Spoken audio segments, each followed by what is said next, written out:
What's the importance of tracking first order unit economics separate to repeat orders? I know it's obviously something you do, it's something that we do internally, but why do you deem it important? Yes, okay, that's a good question. And I think there's a few reasons. First reason is repeat customers tend to spend differently than first-time customers for many different reasons, especially if you have an extended catalog of products, a lot of options. Customers may not buy the same product they bought in the first order and come back for something else. So that will make a difference for the average order value. If you don't split that out, you will skew your data and not really understand the economics that you play with for different types of customers. The second thing is there's different marketing spend for first-time and repeat customers. As you know, for first-time customers, we can assume $40 to $50 in acquisition. For repeat customers, if you have to retarget them with spend, you will still allocate some, direct marketing for repeat orders, and you have to know how much you spend to bring those customers back. Although most likely you will still generate more profit contribution just because it's not as challenging to repeat in terms of cost. It's not as costly to bring customers back than acquire new ones, right? So that price or cost difference will make up for profit contribution. And when you do those distinctions and you know exactly how much your first-time customers make and how much your repeat customers make, you can then make strategic decisions about, allocating budgets and understanding, okay, should we spend a little bit more money to retarget existing customers and bring them back in because we're making that much profit contribution? And it's actually more valuable for us to invest more in retargeting versus first-time customers based on the output, because we know that, let's say, a repeat customer is 5x more valuable in contribution margin dollars than the first-time customer. So should we, make changes in our strategy and bring those customers back? And again, you go back to the customer portfolio analysis and you segment customers based on their purchasing behavior and how they, quantitatively and qualitatively, how different are they from each other? And then you look at each segment separately and you see even further differences between, repeat customer economics. Because again, based on the segment, you will see those staggering differences in terms of LTV and order economics. And once you've gone through all those calculations, you now know how much we can offer in terms of discounts and coupons to repeat customers. Because again, something that you might discover as well is that maybe retargeting doesn't make sense in terms of ads. We should probably send them a coupon for an X amount because that will be cheaper than us going to Facebook and advertising that. So based on those calculations, you will know exactly how to proceed and what kind of strategy to implement. Yeah, funny enough, I see a lot of clients that sort of give me an Excel with some math that they've ran, and they run, and I could say this for every single metric, and I know you could as well, but it's that they do some form of math to prove that they're either profitable or that they're going to be profitable on second purchase, but they're using average order value just as a blanket number, and they're not delineating to first purchase average order value or to repeat purchase average order value. And in most brands, there is an enormous difference between those two numbers. Some there isn't. Like I've seen a lot that, it's about the same because there's not a big skew range, and so they can't really have much increased purchasing power through that repeat purchase. But in most, it's the difference between like $250 and $350 or $400. And so when you're taking an average there and you're going, we're acquiring customers profitably because our average order value is $350. It's like, but it's not. It's $250. So you're actually not acquiring customers profitably, and you're making money on fourth purchase. And so your P&L looks good, but it's only because you've been operating for 5 years and you've got all these customers backed up and you haven't increased spend marginally recently. And so you're sort of in that pipeline. But the second you go and start increasing spend, you're going to start negative cash flowing because you increase the proportion of new customer acquisition, which is negative at a unit level in comparison to your recurring customers. Yep, that's exactly right. With that, I built a calculator. I built two calculators actually to health check brands.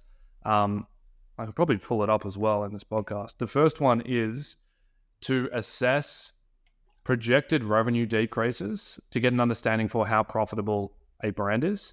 And so a really healthy brand theoretically should be able to take a 50 to 60% revenue cut tomorrow and not go under.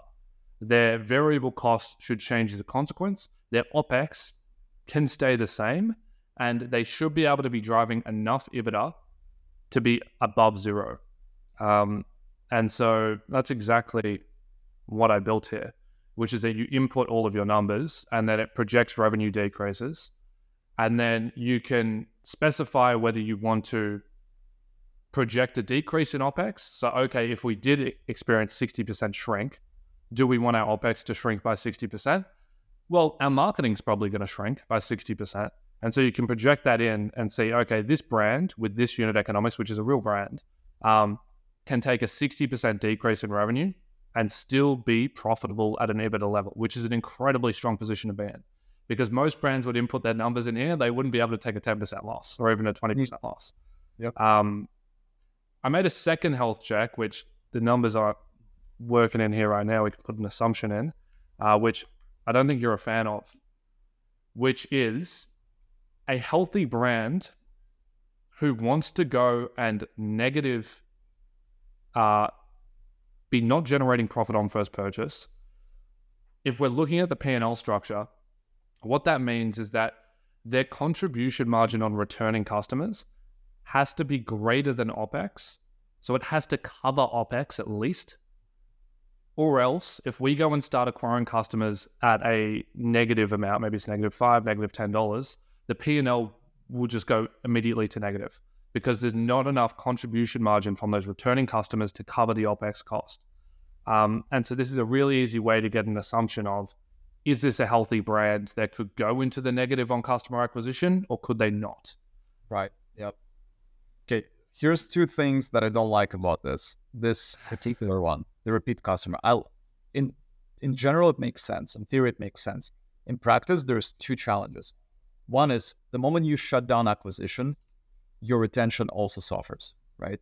So when you say that repeat contribution margin is above OPEX, we're good to shut down acquisition, not a good call, right? Because the moment you shut down acquisition, there's windows, retention windows, right? 30 days, 60 days, 90 days. You will have that lag effect.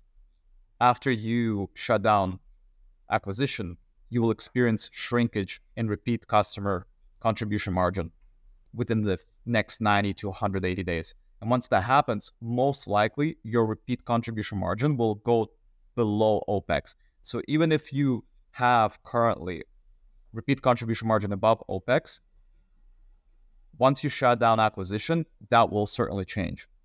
So if you do decide to shut down acquisition, make sure you don't, extend it for over 90 days, because then the drop in acquisition will catch up with retention, and that will cause the repeat contribution margin to go down. And the second thing I don't like it, the second reason why I don't like that approach is because when you exclude first-time contribution margin and only look at repeat contribution margin above OPEX, you expose your understanding of the situation to the fact that you're not taking first-time contribution margin into account. Because if you're losing money at first purchase, contribution margin is negative at first purchase, at acquisition. So it actually will cancel out some of the repeat contribution margin, right? So by looking at repeat contribution margin alone and saying it's above OPEX, that may not be the case, because you have losses on the first-time contribution margin, which also have to be priced into or taken into account to make sure that the repeat contribution margin also makes up for the loss at first-time contribution margin.